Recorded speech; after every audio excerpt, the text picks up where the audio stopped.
semua dalam hidup ini pasti pernah dong mencari perlindungan, mencari rasa aman. Nah, kali ini kita akan bedah bareng-bareng sebuah doa yang luar biasa kuat dari Al-Quran. Sebuah doa yang jadi semacam perisai spiritual buat kita. Yap, ini adalah surat Al-Falaq, salah satu surah yang paling sering kita baca. Dan kita bakal cari tahu kenapa surah ini begitu istimewa.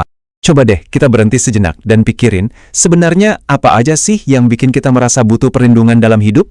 Banyak banget kan? Ada hal-hal yang bikin kita cemas, takut, atau nggak aman.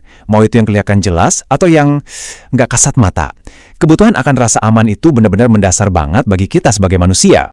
Dan yang menarik, untuk kebutuhan universal ini, Al-Quran tuh ngasih jawaban yang to the point dan powerful banget. Bukan sekedar nasihat, tapi sebuah doa spesifik yang bisa langsung kita ucapkan untuk minta perlindungan. Yap, doa yang kita maksud adalah surah Al-Falaq. Surah ini sering banget dijuluki sebagai surah perlindungan. Oke, mari kita mulai kenalan lebih jauh sama surah yang luar biasa ini. Oke, kita mulai dari dasarnya dulu ya. Nama Al-Falaq itu sendiri artinya waktu subuh atau fajar. Coba bayangin deh, fajar itu kan momen di mana cahaya menang dari gelap. Keren banget kan simbolnya? Surah ini adalah surah ke-113, isinya cuma 5 ayat pendek dan tergolong surah Madaniyah, yang berarti diturunkan di kota Madinah. Nah, jantung dari doa ini tuh ada di ayat pertamanya. Dan ini bukan sekedar doa pasif loh, ini tuh sebuah aksi, sebuah deklarasi yang tegas untuk mencari perlindungan. Coba perhatiin deh, ayat pertamanya itu langsung sebuah perintah. Katakanlah.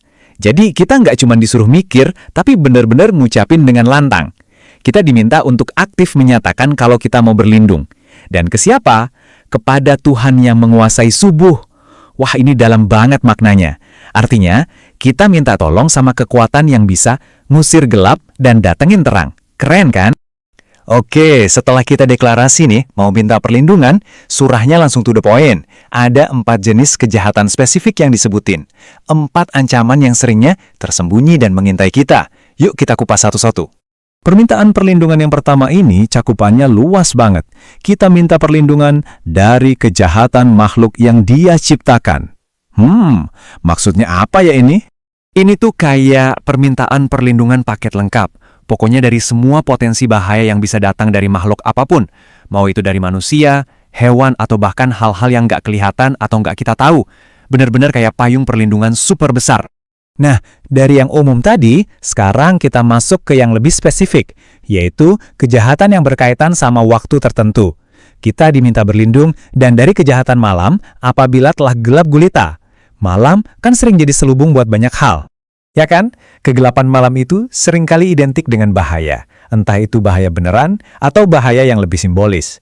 Intinya, kita minta dilindungi dari hal-hal jahat yang suka beroperasi atau jadi lebih kuat di dalam gelap. Lanjut yang ketiga, ini lebih spesifik lagi, soal kejahatan yang sifatnya gaib. Ayatnya menyebut soal kejahatan penyihir yang meniup pada buhul-buhul. Ini tuh referensi langsung ke praktek kuno yang penuh dengan niat buruk.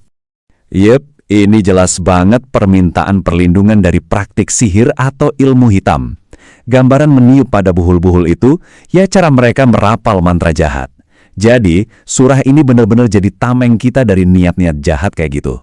Dan yang terakhir, doa ini melindungi kita dari kejahatan yang mungkin paling personal dan paling sering kita temui, yang lahirnya langsung dari dalam hati manusia, yaitu rasa dengki.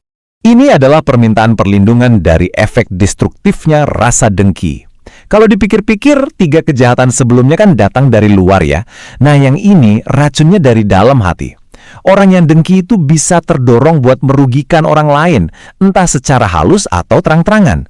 Jadi kita minta dilindungi dari bahaya yang lahir dari hati yang sakit ini. Oke, kita rekap sebentar ya, keempat sumber kejahatan ini. Pertama, kejahatan umum dari semua makhluk ciptaan. Kedua, kejahatan spesifik yang bersembunyi di gelapnya malam. Ketiga, kejahatan gaib dari praktik sihir. Dan keempat, kejahatan emosional yang lahir dari rasa dengki. Lengkap banget ya, dari yang paling umum sampai yang paling personal. Jadi, setelah kita merinci semua ancaman ini, pertanyaannya adalah, apa sih pesan inti yang bisa kita ambil dari surah Al-Falaq? Apa intisarinya? Dan inilah intinya. Sederhana, tapi dalam banget. Setelah kita sadar ada banyak banget jenis kejahatan di luar sana, surah ini membawa kita ke satu kesimpulan fundamental, bahwa tempat perlindungan yang sejati, yang satu-satunya, ia cuma Tuhan.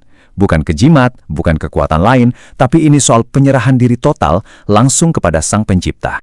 Dan inilah tujuan akhirnya. Setiap kali kita melantunkan doa ini, kita itu sebenarnya lagi secara aktif menaruh kepercayaan kita pada Allah. Kita berharap dan kita yakin Dia akan memberikan perlindungannya dari semua kejahatan yang tadi kita sebutkan. Sebagai penutup, saya mau kasih satu bahan renungan buat kita semua. Kekuatan surah ini tuh bukan pada panjangnya, tapi pada kesadaran dan keyakinan di baliknya. Coba pikirin deh, bagaimana bisa sebuah deklarasi iman yang begitu ringkas, cuma 5 ayat, menjadi perisai yang begitu kokoh melawan kejahatan-kejahatan terbesar dalam hidup?